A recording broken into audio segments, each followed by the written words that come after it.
Right, guys, if your steering wheel gets a knock at highway speeds, 70 miles an hour, 60 miles an hour, it's knocking right in the center, you've replaced everything, it's probably your intermediate steering shaft. This is a 2008 Toyota Highlander with 285,000 miles. I've actually changed this shaft once already, but basically, so if you want to make the job easier, take out your seat. It's 4 bolts and takes about 4 or 5 minutes to take your seat out. Then you can lay all the way in here. Get inside. Here's the shaft, and the bolt, I took it out already.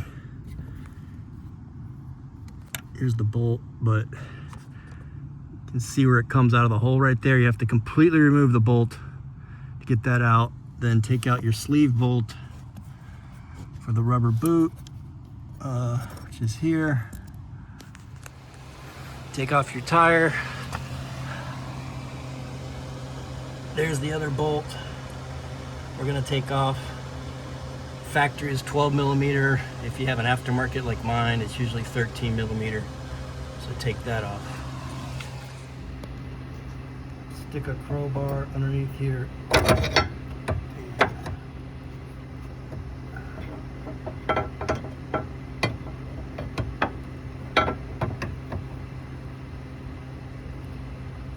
Don't pop off. There it goes. All right, it'll take you more work, but it's off. There.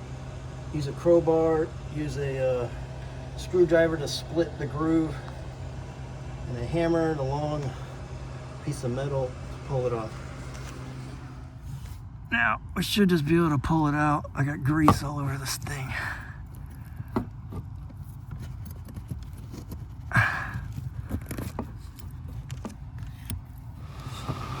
Here's the old one. It's about 10 months old. Here's the new one. Pretty much look the same. Hopefully this one does better. This was eBay, this is Amazon. This looks a little shorter. I'm gonna install it. Hopefully it'll last longer. Install or take out, completely remove these bolts. Don't leave them in, completely take them out. Otherwise it won't come out. All right, I slid the new shaft on. Now I just gotta put the bolt in. Again, take the bolts out, slide it on the shaft, then put the bolts in. All right. Once you get the shaft in, put it in here. First, put the shaft, the intermediate steering shaft, on the female part to the male part of the shaft. Once you put it on, then you can turn your steering wheel to put in the bolt, which is really easy. Don't change the steering wheel before you put it, because your steering wheel will be completely off your alignment. But once the two pieces are connected, you can change it, tighten it up, and tighten this up, and you're done. Job is done.